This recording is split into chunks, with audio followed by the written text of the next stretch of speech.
Myself, Dr. Rekha Chavan, Assistant Professor of Law, Government Law College, Hassan. ಇವತ್ತು ನಾವು pledge ಅಂದರೆ ಗಿರವಿ ಅಥವಾ ಒತ್ತೆ ಅನ್ನೋಂಥ ಒಂದು ಟಾಪಿಕ್ನ ಕಾಂಟ್ರಾಕ್ಟ್ 2 ಸಬ್ಜೆಕ್ಟ್ನಲ್ಲಿ ಥರ್ಡ್ ಇಯರ್ LLB ಸ್ಟೂಡೆಂಟ್ಸ್ಗೆ ಬರುವಂತಹ ಒಂದು ಚಾಪ್ಟರ್ ಇದು. ಅದನ್ನು ನಾವಿವತ್ತು ಡಿಸ್ಕಸ್ ಮಾಡೋಣ.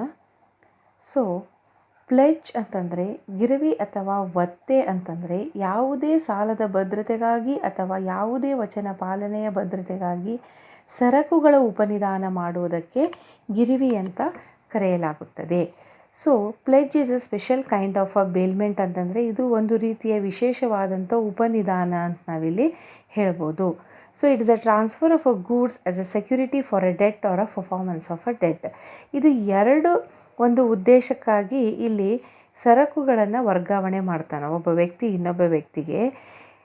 For a security for a debt ಅಂತಂದರೆ ಇಲ್ಲಿ ಸಾಲದ ಒಂದು ಭದ್ರತೆಗಾಗಿ ಇರಬಹುದು ಅಥವಾ ಯಾವುದೇ ವಚನ ಪಾಲನೆಯ ಭದ್ರತೆಗಾಗಿ ಸರಕುಗಳ ಒಂದು ಉಪನಿಧಾನ ಮಾಡೋದಕ್ಕೆ ನಾವು ಇಲ್ಲಿ ಗಿರವಿ ಅಥವಾ ಒತ್ತೆ ಅಂತ ಹೇಳ್ಬೋದು, as per section 172 of the Indian contract act.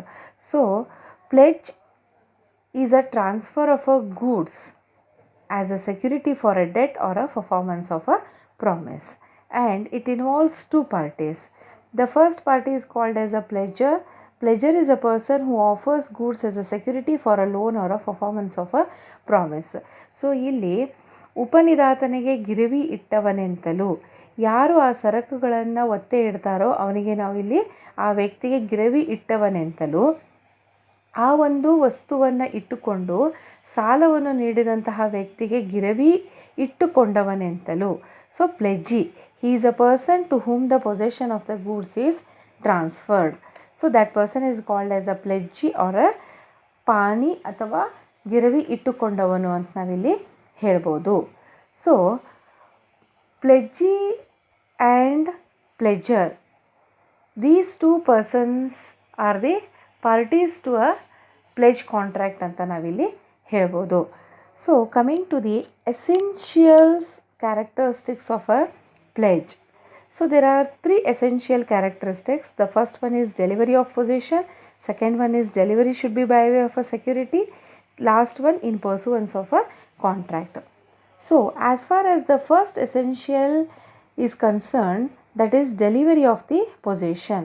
ಅಂದರೆ ಇಲ್ಲಿ ಕಬ್ಜೆಯ ಅಥವಾ ಸ್ವಾಧೀನದ ವರ್ಗಾವಣೆ ಆಗಿರಬೇಕು. ಕಬ್ಜೆಯ ಹಸ್ತಾಂತರ ಅಥವಾ ವರ್ಗಾವಣೆ ಅತ್ಯವಶ್ಯಕ ಘಟಕವಾಗಿದೆ ಅಂತ ಹೇಳ್ಬೋದು. ಕಬ್ಜೆಯ ಹಸ್ತಾಂತರವನ್ನು ಇಲ್ಲಿ 2 ರೀತಿಯಾಗಿ ನಾವು ವಿಂಗಡಿಸ್ಬೋದು.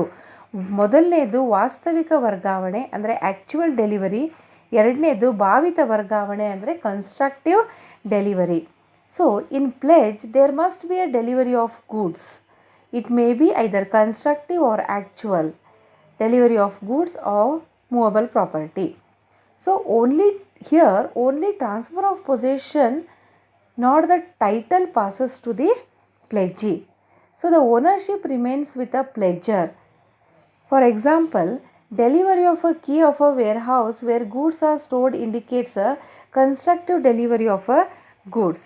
And in case of a actual delivery, ಇಲ್ಲಿ ವಾಸ್ತವಿಕ ವರ್ಗಾವಣೆ ಇದ್ದಾಗ ಒಬ್ಬ ವ್ಯಕ್ತಿಯು ಸರಕುಗಳನ್ನು ಭೌತಿಕವಾಗಿ ಇನ್ನೊಬ್ಬನಿಗೆ ಹಸ್ತಾಂತರ ಮಾಡುತ್ತಾನೆ. ಉದಾಹರಣೆಗೆ ಈಗ ಎನ್ನುವಂತಹ ವ್ಯಕ್ತಿಯು ತನ್ನ ಒಂದು ಬಂಗಾರದ ಉಂಗುರವನ್ನು ಅನ್ನೋ ವ್ಯಕ್ತಿಯ ಬಳಿಗೆ ಗಿರವಿ ಇಟ್ಟು ನಿಂದ ಸಾಲವನ್ನು ಪಡೆಯುತ್ತಾನೆ. ನು ತನ್ನ ಉಂಗುರವನ್ನು ನಿಗೆ ಕೊಡುತ್ತಾನೆ. ಸೊ ನು ಸಾಲ ಕೊಡುತ್ತಾನೆ. ಇಲ್ಲಿ ಉಂಗುರದ ವಾಸ್ತವಿಕ ವರ್ಗಾವಣೆಯಾಗಿದೆ ಅಂತ ನಾವಿಲ್ಲಿ ಹೇಳ್ಬೋದು. ಭಾವಿತ ವರ್ಗಾವಣೆ ಎಂದರೆ ಇಲ್ಲಿ ಸರಕುಗಳು ಇದ್ದಲ್ಲಿಯೇ ಇರುತ್ತವೆ, ಆದರೆ ಅದರ ಸ್ವಾಧೀನತೆ ಮಾತ್ರ ಬದಲಾಗುತ್ತದೆ. ಉದಾಹರಣೆಗೆ ನು ತನ್ನ ಒಂದು ಸ್ಟೋರೂಮ್ನಲ್ಲಿ ಇಟ್ಟಂಥ ಸರಕುಗಳನ್ನು ಗೂಡ್ಸ್ಗಳನ್ನು ಇಟ್ಟಿರ್ತಾನೆ. ಆ ಸರಕುಗಳನ್ನು ನ ಬಳಿ ಗಿರವಿ ಇಟ್ಟು ಸಾಲವನ್ನು ಪಡೆಯುತ್ತಾನೆ. ನು ಆ ಒಂದು ಸ್ಟೋರೂಮ್ ಅಥವಾ ಗೋದಾಮಿನ ಕಿಲಿಕೈಯನ್ನು ನಿಗೆ ಕೊಡುತ್ತಾನೆ. ಇಲ್ಲಿ ಇದು ಭಾವಿತ ವರ್ಗಾವಣೆಯಾಗಿದೆ ಅಂತ ನಾವಿಲ್ಲಿ ಹೇಳ್ಬೋದು. ಸೊ ಅದು ಭಾವಿತ ವರ್ಗಾವಣೆಯಾಗಿರಲಿ ಅಥವಾ ವಾಸ್ತವಿಕ ವರ್ಗಾವಣೆಯಾಗಿರಲಿ ಅಲ್ಲಿ ಕಬ್ಜೆ ಅಥವಾ ಸ್ವಾಧೀನತೆಯ ವರ್ಗಾವಣೆಯಾಗಿರಲೇಬೇಕು. In order to call it as a pledge there must be a delivery of possession. Then second one is delivery should be by way of a security. So ಇಲ್ಲಿ a transfer of a goods with a purpose of securing a loan or a performance is considered as a pledge. Otherwise it becomes a bailment. So ಇಲ್ಲಿ transfer of ಗೂಡ್ಸ್ನ ನಾವು ಮಾಡುವಂಥ ಉದ್ದೇಶ ಏನು ಅಂತಂದರೆ ಸಾಲದ ಭದ್ರತೆಗಾಗಿ ಅಥವಾ ವಚನದ ಒಂದು ನೆರವೇರಿಕೆಯ ಭದ್ರತೆಗಾಗಿ ಇಲ್ಲಿ ಏನಾಗಿರಬೇಕು, ಡೆಲಿವರಿ ಆಫ್ ದ ಗೂಡ್ಸ್ ಆಗಿರಬೇಕು.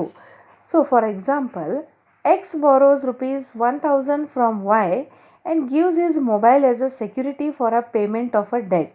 Here the bailment of mobile is called as a pledge ಅಂತ ನಾವಿಲ್ಲಿ ಹೇಳ್ಬೋದು. Then comes to the last essential characteristic in pursuance of a contract. So ಇಲ್ಲಿ ಇನ್ ಪರ್ಸುವೆನ್ಸ್ ಆಫ್ ಅ ಕಾಂಟ್ರಾಕ್ಟ್ ಅಂತಂದರೆ ಕಬ್ಜೆಯ ವರ್ಗಾವಣೆಯು ಒಂದು ಒಡಂಬಡಿಕೆಯ ಅನ್ವಯವಾಗಿರಬೇಕು. So delivery should be upon a contract. ಕಬ್ಜೆಯ ವರ್ಗಾವಣೆಯು ಗಿರವಿ ಕರಾರಿನ ಅನ್ವಯವಾಗಿರಬೇಕು. So it should be made in pursuance of a contract of a pledge. If a loan is taken after delivery of a goods and not offering those goods as a security, it does not become a pledge. That means it must be and it should be upon a contract, and delivery of a good should be made in pursuance of the contract of a pledge ಅಂತ ನಾವಿಲ್ಲಿ ಹೇಳ್ಬೋದು. So these three are the essential characteristics of a pledge. Then coming to the rights of a pawnee or a pledgee. So ಗಿರವಿ ಇಟ್ಟುಕೊಂಡವನ ಹಕ್ಕುಗಳನ್ನು ನಾವೀಗ discuss ಮಾಡೋಣ. So there are around 4 rights which are conferred on a pawnee ಅಥವಾ pledgee ಅಂತ ಹೇಳ್ಬೋದು. ಮೊದಲನೇ right of ಅ ರಿಟೇನರ್, ಸರಕುಗಳನ್ನು ಹಿಡಿದಿಟ್ಟುಕೊಳ್ಳುವ ಹಕ್ಕು ಅಂಡರ್ ಸೆಕ್ಷನ್ 173 ಆ್ಯಂಡ್ 174. ಸೊ ಕಲಮು 173ರ ಅನ್ವಯ ಗಿರವಿ ಇಟ್ಟುಕೊಂಡವನು ಈ ಕೆಳಗಿನ ಸಂದರ್ಭಗಳಲ್ಲಿ ಸರಕುಗಳನ್ನು ಹಿಡಿದಿಟ್ಟುಕೊಳ್ಳಬಹುದು. ಸೊ ಮೊದಲನೇ ಸಂದರ್ಭ ಯಾವುದು ಅಂತಂದರೆ ತನ್ನ ಸಾಲ ಸಂದಾಯವಾಗುವವರೆಗೂ ಸರಕುಗಳನ್ನು ಹಿಡಿದಿಟ್ಕೊಳ್ಬೋದು ಅಥವಾ ಅವುಗಳನ್ನು ಮರಳಿಸದೇ ಇರಬಹುದು. ಇಲ್ಲಿ ಗಿರವಿ ಇಟ್ಟುಕೊಂಡಂಥವನು ಅಂದರೆ pledgee has a right to retain goods until his dues are paid. ತನ್ನ ಸಾಲ ಸಂದಾಯವಾಗುವವರೆಗೂ ಅವನು ಏನು ಮಾಡ್ಬೋದು, ಗಿರವಿ ಇಟ್ಟವನ ಸರಕುಗಳನ್ನು ತನ್ನ ಬಳಿ ಹಿಡಿದಿಟ್ಟುಕೊಳ್ಳಬಹುದು ಅಥವಾ ಅವುಗಳನ್ನು ಅವನಿಗೆ ಮರಳಿಸದೇ ಇರಬಹುದು. ಸೊ ಇಲ್ಲಿ ಗಿರವಿ ಇಟ್ಟುಕೊಂಡವನು ಸಾಲ ಸಂದಾಯವಾಗುವವರೆಗೆ ಆ ಸಾಲದ ಮೇಲಿನ ಬಡ್ಡಿಯೂ ಕೂಡ ಸಂದಾಯವಾಗುವವರೆಗೂ ಅವನೇನು ಮಾಡ್ಬೋದು, ಆ ಒಂದು ವಸ್ತುಗಳನ್ನು ಹಿಡಿದಿಟ್ಟುಕೊಳ್ಳುವ ಹಕ್ಕನ್ನು ಹೊಂದಿರುತ್ತಾನೆ. ಇದರ ಜೊತೆಗೆ ಮೂರನೇದು, ಗಿರವಿ ಇಟ್ಟ ಸರಕುಗಳ ರಕ್ಷಣೆಗಾಗಿ ಅವನು ಮಾಡಿದ ಖರ್ಚಿನ ಹಣ ಸಂದಾಯವಾಗುವವರೆಗೂ ಅವನೇನು ಮಾಡ್ಬೋದು, ಗಿರವಿ ಇಟ್ಟ ಸರಕುಗಳನ್ನು ಮರಳಿಸದೇ ಇರಬಹುದು.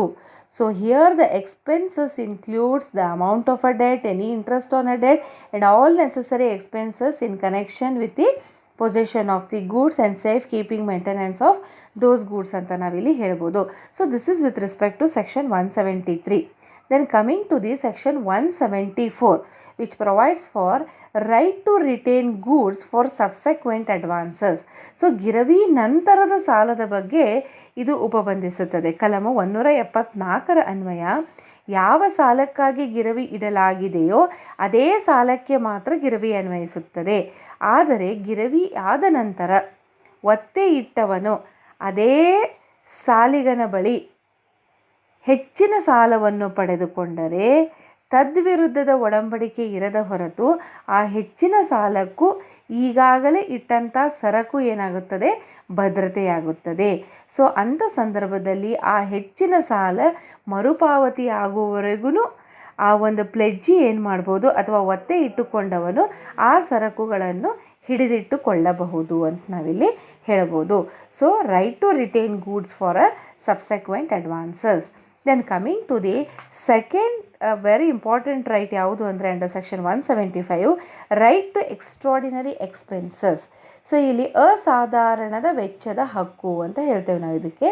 The pawnee is entitled to receive from the pawnor extraordinary expenses incurred by him for the preservation of the goods pledged. For such expenses, however, he does not have the right to retain the goods. He can only sue to recover them. So ಇಲ್ಲಿ ಗಿರವಿ ಇಟ್ಟ ಸರಕುಗಳ ರಕ್ಷಣೆಗಾಗಿ ಗಿರವಿ ಇಟ್ಟುಕೊಂಡವನು ಅಸಾಧಾರಣ ವೆಚ್ಚವನ್ನೇನಾದರೂ ಮಾಡಿದ್ದಲ್ಲಿ ಅಂತಹ ವೆಚ್ಚವನ್ನು ಗಿರವಿ ಇಟ್ಟವನಿಂದ ಕೇಳುವ ಹಕ್ಕನ್ನು ಹೊಂದಿರುತ್ತಾನೆ. ಸೊ ಇಲ್ಲಿ ಬರುವಂಥ ಪ್ರಶ್ನೆ, ಅಸಾಧಾರಣ ಖರ್ಚು ಅಥವಾ ಅಸಾಧಾರಣ ವೆಚ್ಚ ಅಂತಂದರೆ ಏನು? ಸೊ ಅಸಾಧಾರಣವೆಂದರೆ ಸಾಮಾನ್ಯವಾಗಿ ಮಾಡಲಾಗದ ವೆಚ್ಚ, ಆದರೆ ಸರಕುಗಳ ರಕ್ಷಣೆಗಾಗಿ ಮಾಡಲೇಬೇಕಾದಂಥ ವೆಚ್ಚ. ಸೊ ಐ ರಿಪೀಟ್, ಸಾಮಾನ್ಯವಾಗಿ ಮಾಡಲಾಗದ ವೆಚ್ಚ, ಆದರೆ ಸರಕುಗಳ ರಕ್ಷಣೆಗಾಗಿ ಮಾಡಲೇಬೇಕಾದಂಥ ವೆಚ್ಚ. ಸೊ ಇಂತಹ ವೆಚ್ಚಕ್ಕಾಗಿ ಮೊಕದ್ದಮೆಯನ್ನು ಹೂಡಬಹುದೇ ವಿನಃ ಗಿರವಿ ಇಟ್ಟುಕೊಂಡವನು ಸರಕುಗಳನ್ನು ಹಿಡಿದಿಟ್ಟುಕೊಳ್ಳುವ ಹಕ್ಕಿಲ್ಲ. So as per section 175, the pani is entitled to receive from the paner extraordinary expenses incurred by him for the preservation of the goods pledged. Only he can sue to recover them. He has no right to retain the goods. So this is with respect to the second right. Then coming to the third right, right of a sale under section 176. So ಇಲ್ಲಿ ಮಾರಾಟ ಮಾಡುವ ಹಕ್ಕು ಮತ್ತು ಮೊಕದ್ದಮೆ ಹಾಕುವ ಹಕ್ಕು. So in case of a pawnor fails to settle the transaction within a stipulated time, then the pani has the following two rights. The first one is, he has a right filing a suit against the paner and pressing for payment of a debt and retain goods till repayment. So ಇಲ್ಲಿ 176 ಕಲಮಿನ ಪ್ರಕಾರ ಗಿರವಿ ಇಟ್ಟವನು ಹಣ ಸಂದಾಯ ಮಾಡುವಲ್ಲಿ ವಿಫಲನಾದಂಥ ಸಂದರ್ಭದಲ್ಲಿ ಗಿರವಿ ಇಟ್ಟುಕೊಂಡವನ ವಿರುದ್ಧ ಸಾಲದ ಹಣ ಸಂದಾಯಕ್ಕಾಗಿ ಮೊಕದ್ದಮೆಯನ್ನು ಹಾಕಬಹುದು, ಇಲ್ಲವೇ ಗಿರವಿ ಇಟ್ಟ ಸರಕುಗಳನ್ನು ಮಾರಬಹುದು. ಮಾರುವ ಇಲ್ಲಿ ಏನಂತಂದರೆ ಫೈಲ್ ಮಾಡಬೇಕು, ಅವನು ಮೊಕದ್ದಮೆಯನ್ನು ಹಾಕುವಂತಹ ಒಂದು ಹಕ್ಕನ್ನು ನೀಡುತ್ತದೆ. ನಂತರ ಬರುವಂಥ ಹಕ್ಕು right to sell the goods. So the pawnee has a right to sell the pledged goods provided a reasonable sale notice is given. So ಇಲ್ಲಿ ಗಿರವಿ ಇಟ್ಟ ಒಂದು ಸರಕುಗಳನ್ನು ಅವನು ಏನು ಮಾಡ್ಬೋದು, ಯೋಗ್ಯ ನೋಟಿಸನ್ನು ಕೊಡುವ ಮುಖಾಂತರ ಅದನ್ನು ಮಾರಾಟನೂ ಮಾಡಬಹುದು. So pawnee must sell goods for himself to recover the loan. If sale proceeds are insufficient, the pawnee can claim the balance from the pawnor and any surplus is to be return to him. So ಇದು ಈ ಒಂದು ವಿಷಯಕ್ಕೆ ಸಂಬಂಧಪಟ್ಟಂಗೆ section 176 ಉಪಬಂಧಿಸುತ್ತದೆ. ಇನ್ನು ಈ ಒಂದು ಕಲಂಗೆ ನಾವಿಲ್ಲೊಂದು ಪ್ರಕರಣವನ್ನು ನೋಡೋಣ. ಲಲ್ಲನ್ ಪ್ರಸಾದ್ ವರ್ಸಸ್ ರೆಹಮತ್ ಅಲಿ ಅನ್ನೋಂಥ ಒಂದು ಪ್ರಕರಣದಲ್ಲಿ ಡಿಫೆಂಡೆಂಟು ಪ್ರತಿವಾದಿಯು 3,500 ರೂಪಾಯಿ ಬೆಲೆ ಬಾಳುವ ಸರಕುಗಳನ್ನು ಭದ್ರತೆಯಾಗಿ ಇಟ್ಟು ವಾದಿಯಿಂದ 20,000 ರೂಪಾಯಿ ಸಾಲವನ್ನು ಪಡೆದುಕೊಳ್ತಾನೆ. ವಾದಿಯು ಹಣ ಸಂದಾಯಕ್ಕಾಗಿ ಮೊಕದ್ದಮೆಯನ್ನು ಹಾಕುತ್ತಾನೆ. ಪ್ರತಿವಾದಿಯು ಸರಕುಗಳನ್ನು ಮಾರಿದ್ದರಿಂದ ಆತನಿಗೆ ನ್ಯಾಯಾಲಯದಲ್ಲಿ ಸಾಲ ಮರುಪಾವತಿಗಾಗಿ ಮೊಕದ್ದಮೆ ಹಾಕುವ ಹಕ್ಕಿಲ್ಲವೆಂದು ಸರ್ವೋನ್ನತ ನ್ಯಾಯಾಲಯವು ಈ ಒಂದು ಪ್ರಕರಣದಲ್ಲಿ ತೀರ್ಪನ್ನು ನೀಡಿತು. ಸೊ ಇಲ್ಲಿ ಮಾರುವ ನೋಟಿಸಿನ ಅವಶ್ಯಕತೆ ಇದೆ ಅಂತ ಹೇಳ್ಬೋದು ನಾವು. So there is a requirement of a notice ಅಂತ ಹೇಳ್ಬೋದು. ಗಿರವಿ ಇಟ್ಟುಕೊಂಡವನು ಮಾರಾಟ ಮಾಡುವ ಮುನ್ನ ಯೋಗ್ಯ ಒಂದು ತಿಳುವಳಿಕೆ ಅಥವಾ ನೋಟಿಸನ್ನು ಕೊಡಲೇಬೇಕು. ಇದು ಕಾನೂನಿನ ಹೊಣೆಗಾರಿಕೆಯಾಗಿದ್ದರಿಂದ ಇದನ್ನು ಖಾಸಗಿ ಒಪ್ಪಂದದ ಮೂಲಕ ತೆಗೆದುಹಾಕಲು ಬರುವುದಿಲ್ಲ. By way of a private contract ಇದನ್ನು ಅವಾಯ್ಡ್ ಮಾಡಲಿಕ್ಕೆ ಬರೋದಿಲ್ಲ ಅಂತ ನಾವಿಲ್ಲಿ ಹೇಳ್ಬೋದು. Next last right, pawnor's right to redeem. ಗಿರವಿ ಇಟ್ಟವನ ಗಿರವಿ ಬಿಡಿಸಿಕೊಳ್ಳುವ ಹಕ್ಕು. ಸೊ ಈ ಒಂದು ರೈಟ್ಗೆ ಸಂಬಂಧಪಟ್ಟಂತೆ section 177 provides for the most valuable right of the pawnor, that is pawnor's right to redeem. Defaulting pawnor's right to redeem. If a time is stipulated for the payment of the debt or performance of the promise for which the pledge is made, and the paner makes default in payment of the debt or performance of the promise at the stipulated time, he may redeem the goods pledged at any subsequent time before the actual sale of them, but he must in that case pay in addition any expenses which have arisen from his default. So ಇಲ್ಲಿ ಗಿರವಿ ಇಟ್ಟ ವ್ಯಕ್ತಿ ಒಡಂಬಡಿಕೆಗೆ ಅನುಗುಣವಾಗಿ ಸರಕುಗಳನ್ನು ಬಿಡಿಸಿಕೊಳ್ಳಬಹುದು. ಒಡಂಬಡಿಕೆಯಂತೆ ಸಕಾಲಕ್ಕೆ ಸಾಲ ಮರುಪಾವತಿ ಮಾಡಿ ಗಿರವಿ ಇಟ್ಟ ವಸ್ತುಗಳನ್ನು ಅವನಲ್ಲಿ ಬಿಡಿಸಿಕೊಳ್ಳಬಹುದು.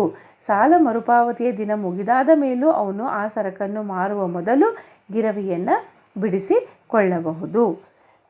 So coming to the next topic, who can pledge ಅಥವಾ pledge by various persons. So ಇಲ್ಲಿ ಯಾರು ಈ ಒಂದು ಪ್ಲೆಜ್ನ ಮಾಡ್ಬೋದು ಅಥವಾ ಯಾರು ಗಿರವಿಯನ್ನು ಇಡಬಹುದು? ಸೊ ಸಾಮಾನ್ಯವಾಗಿ ಸರಕಿನ ಯಜಮಾನರು ಯಾರು ಇರುತ್ತಾರೋ, ಆ ಗೂಡ್ಸಿನ ಓನರ್ ಯಾರು ಇರುತ್ತಾರೋ ಅವರು ಗಿರವಿಯನ್ನು ಇಡಬಹುದು. ಸೊ ಯಜಮಾನನಿಂದ ಅಧಿಕಾರ ಪಡೆದ ಯಜಮಾನನ ಪ್ರತಿನಿಧಿಯೂ ಸಹ ಗಿರವಿ ಇಡಬಹುದು. ಆದರೆ ಬೇರೆ ಯಾವುದೇ ವ್ಯಕ್ತಿಯು ಇಲ್ಲಿ ಪ್ಲೆಜ್ನ ಮಾಡಲಿಕ್ಕೆ ಸಾಧ್ಯವಿಲ್ಲ ಅಂತ ನಾವಿಲ್ಲಿ ಹೇಳ್ಬೋದು. So ordinarily goods may be pledged by the owner or by any person with the owner's authority. So pledge may by any other person may not be valid ಅಂತ ನಾವು ಹೇಳ್ಬೋದು. But section 178 and 179 provides for certain circumstances in which a person being left in possession with the consent of the owner may make a valid pledge ಅಂತ ನಾವಿಲ್ಲಿ ಹೇಳ್ಬೋದು. So ಈ ಎರಡು ಕಲಮಗಳಲ್ಲಿ ಯಜಮಾನನಲ್ಲದವನಿಂದನೂ ಕೂಡ ಏನಾಗುತ್ತೆ, ಗಿರವಿಯನ್ನು ಇಡಬಹುದು ಅಂತ ಹೇಳ್ತಾರೆ. So with this respect first ಬರೋಂಥ person, pledge by various persons ಅಂದಾಗ ಫಸ್ಟ್ ಬರೋಂಥ ಪರ್ಸನ್ ಅದರ್ ದೆನ್ ಓನರ್ ಯಾರು ಅಂತಂದರೆ ಮಾಲಕನಲ್ಲದವನಿಂದ ಯಾರು ಗಿರವಿಯನ್ನು ಇಡಬಹುದು ಅನ್ನೋದಕ್ಕೆ ಫಸ್ಟ್ ಬರೋಂಥದ್ದು pledge by a mercantile agent under section 178. So ಇಲ್ಲಿ ಬರೋ ಪ್ರಶ್ನೆ ಏನಂದರೆ ಮರ್ಕಂಟೈಲ್ ಏಜೆಂಟ್ ಅಂತಂದರೆ ಯಾರು? Who is a mercantile agent? So mercantile ಏಜೆಂಟ್ನ ನಾವು ವಾಣಿಜ್ಯ ಪ್ರತಿನಿಧಿ ಅಂತ ಕರಿತೀವಿ. A mercantile agent is an agent appointed with the authority to sell or consign or buy those goods or to raise money on the security of those goods. So ಇಲ್ಲಿ ವಾಣಿಜ್ಯ ಪ್ರತಿನಿಧಿ ಏನು ಮಾಡ್ಬೋದು, ಸರಕುಗಳ ಯಜಮಾನನ ಸಮ್ಮತಿಯಿಂದ ಸರಕುಗಳ ಅಥವಾ ಸರಕುಗಳ ಹಕ್ಕುಪತ್ರಗಳ ಸ್ವಾಧೀನತೆಯನ್ನು ಪಡೆದಾಗ ಅಂಥ ವಾಣಿಜ್ಯ ಪ್ರತಿನಿಧಿಯು ತನ್ನ ಸಾಮಾನ್ಯ ವ್ಯವಹಾರ ಕ್ರಮದಲ್ಲಿ ಮಾಡಿದ ಗಿರವಿಯು ಯಜಮಾನನಿಂದ ಅಧಿಕಾರ ಪಡೆದು ಮಾಡಿದ ಕೃತಿಯಂತೆಯೇ ಸಿಂಧುವಾಗಿರುತ್ತದೆ ಅಂತ ನಾವಿಲ್ಲಿ ಹೇಳ್ಬೋದು. But a pledge in the following conditions is considered as a valid by the mercantile agent ಅಂತ ಹೇಳ್ಬೋದು. ಯಾವ್ಯಾವ ಕಂಡೀಷನ್ಸು ಅಂತಂದರೆ, the first condition is there should be a mercantile agent. First condition. So there should be a mercantile agent as in sale of goods act. And secondly, possession with the owner's consent. So possession with owner's consent means mercantile agent should be in possession of the goods or documents of title with the consent of the owner. ಅಂದರೆ ಸರಕುಗಳನ್ನು ಅಥವಾ ಹಕ್ಕುಪತ್ರಗಳನ್ನು ಯಜಮಾನನ ಸಮ್ಮತಿಯಿಂದ ಪಡೆದಿರಬೇಕು, ಎರಡನೇ condition. Third condition, in the course of a business. So ಇಲ್ಲಿ goods should have been entrusted to the agent in his capacity as a mercantile agent and he should be in possession in that capacity only. ಸಾಮಾನ್ಯ ವ್ಯವಹಾರದ ಕ್ರಮದಲ್ಲಿಯೂ ಇದು ಆಗಿರಬೇಕು, ಗಿರವಿಯು ಆಗಿರಬೇಕು. Last condition is good faith. The last requirement is that the pani should act in a good faith and should not have at the name of the pledge notice that the paner has no authority to pledge. So ಇಲ್ಲಿ ಗಿರವಿ ಇಟ್ಟುಕೊಂಡವನು ಸದ್ಭಾವನೆಯಿಂದ ವರ್ತಿಸಿರಬೇಕು. So ಇಲ್ಲಿ ಸದ್ಭಾವನೆಯಿಂದ ವರ್ತಿಸಿರಬೇಕು ಅಂತಂದರೆ good faith. ಗಿರವಿ ಇಟ್ಟುಕೊಂಡವನು ಆ ವಾಣಿಜ್ಯ ಪ್ರತಿನಿಧಿಗೆ ಗಿರವಿ ಇಡುವ ಅಧಿಕಾರವಿಲ್ಲವೆಂದು ತಿಳಿದಿರಬಾರದು. ಆ ವಾಣಿಜ್ಯ ಪ್ರತಿನಿಧಿಗೆ ಅಂಥ ಅಧಿಕಾರವಿದೆ ಎಂದು ನಂಬಿ ಆತ ಗಿರವಿಯನ್ನು ಪಡೆದಿರಬೇಕು. ಸೊ ಇವಿಷ್ಟು ಫಸ್ಟ್ ಕೆಟಗರಿಯಲ್ಲಿ ಬರೋಂಥದ್ದು, that is a pledge by a mercantile agent. Then coming to the second category of persons. Person in possession under voidable contract under section 178A ಅಂತ ನಾವಿಲ್ಲಿ ಹೇಳ್ತೇವೆ. So accordingly a person possessing goods in any voidable contract can pledge in the following conditions. So voidable ಕಾಂಟ್ರಾಕ್ಟ್ನಲ್ಲಿ ಬಂದಂತಹ ಒಂದು possess ಮಾಡಿದಂಥ ಸರಕುಗಳನ್ನು under certain conditions, under the following conditions, ಅದನ್ನ ಏನು ಮಾಡ್ಬೋದು, ಪ್ಲೆಜ್ ಮಾಡ್ಬೋದು ಆ ವ್ಯಕ್ತಿ. Goods must have come through voidable contract but not void contract. Second one, at the time of the pledge, the voidable contract must not have been rescinded. Then last one, the pawnee must have acted in a good faith.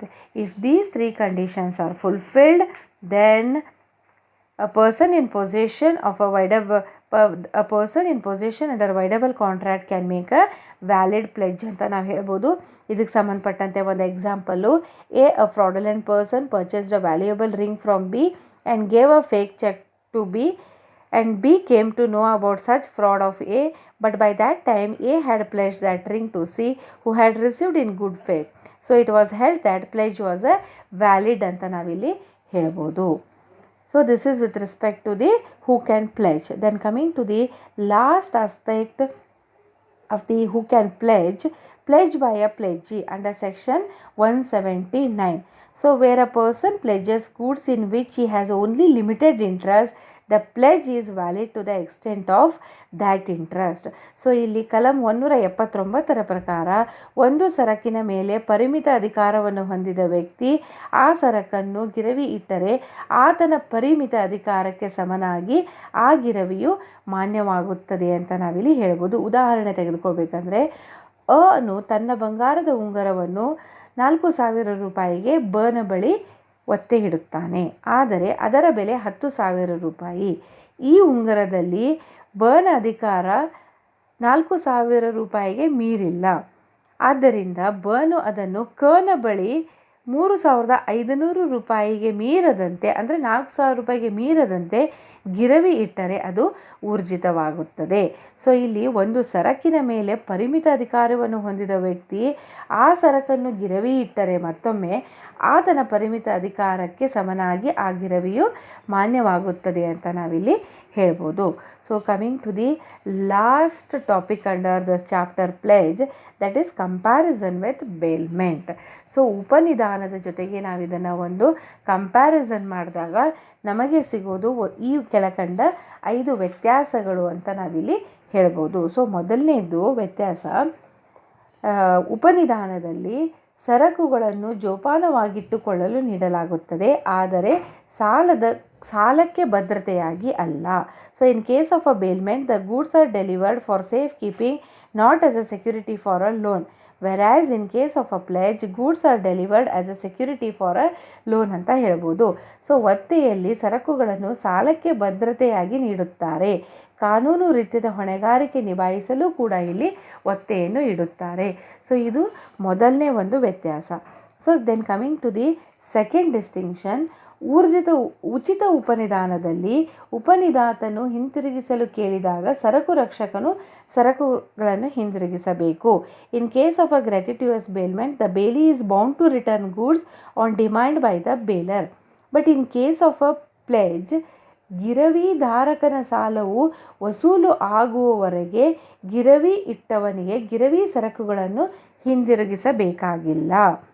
Then coming to the third difference, in case of a bailment, ಇಲ್ಲಿ ಸರಕುಗಳ ಸ್ವಾಧೀನತೆ ಮಾತ್ರ ಹಸ್ತಾಂತರವಾಗುತ್ತದೆ. ಆದರೆ ಇನ್ case of pledge, ಇಲ್ಲಿ ಸರಕುಗಳಲ್ಲಿನ ವಿಶೇಷ ಹಕ್ಕು ಆಸಕ್ತಿಯು ಗಿರವಿ ಇಟ್ಟವನಿಂದ ಗಿರವಿ ಇಟ್ಟುಕೊಂಡವನಿಗೆ ವರ್ಗಾವಣೆಯಾಗುತ್ತದೆ. So a special property in the goods is passes to the pledgee by pledgor ಅಂತ ಹೇಳ್ಬೋದು. Then coming to the fourth one, bailee has a right to lien, not right of a sale. Pledgee has a right to sell under given circumstances. So ಇಲ್ಲಿ ಸರಕು ರಕ್ಷಕನು ಹಿಡಿದಿಟ್ಟುಕೊಳ್ಳುವಂತಹ ಒಂದು ಹಕ್ಕನ್ನು ಹೊಂದಿರುವುದಿಲ್ಲ. ಆದರೆ ಕೇವಲ ಹಿಡಿದಿಟ್ಟುಕೊಳ್ಳುವ ಒಂದು ಸ್ವಾಧೀನತೆಯ ಹಕ್ಕು ಇದೆ, ಆದರೆ ಮಾರಾಟದ ಹಕ್ಕು ಇಲ್ಲ. ಆದರೆ ಇನ್ ಕೇಸ್ ಆಫ್ ಗಿರವಿ, ಕೆಲವು ನಿರ್ದಿಷ್ಟ ಸಂದರ್ಭಗಳಲ್ಲಿ ಗಿರವಿಧಾರಕನು ಸರಕುಗಳನ್ನು ಮಾರಾಟ ಮಾಡುವ ಒಂದು ಹಕ್ಕನ್ನು ಹೊಂದಿರುತ್ತಾನೆ. ಕೊನೆಯದಾಗಿ, ದ ಬೇಲಿ can use the goods as per agreed terms, ಪ್ಲೆಜ್ಜಿ cannot make use of the goods pledged with him. So ಒಪ್ಪಿದ ಷರತ್ತುಗಳಂತೆ ಇಲ್ಲಿ ಸರಕು ರಕ್ಷಕನು ಸರಕುಗಳನ್ನು ಉಪಯೋಗಿಸಬಹುದು, ಆದರೆ ಗಿರವಿ ಇಟ್ಟ ಸರಕುಗಳನ್ನು ಗಿರವಿ ಇಟ್ಟುಕೊಂಡವನು ಅದನ್ನು ಉಪಯೋಗಿಸಲು ಬರುವುದಿಲ್ಲ. ಸೊ ಇದು ಪ್ಲೆಜ್ ಅಥವಾ ಗಿರವಿ ಒತ್ತೆಗೆ ಸಂಬಂಧಪಟ್ಟಂಥ ಒಂದು ಅಧ್ಯಾಯ ಅಂತ ಹೇಳ್ತೇನೆ ನಾನು. ಧನ್ಯವಾದಗಳು.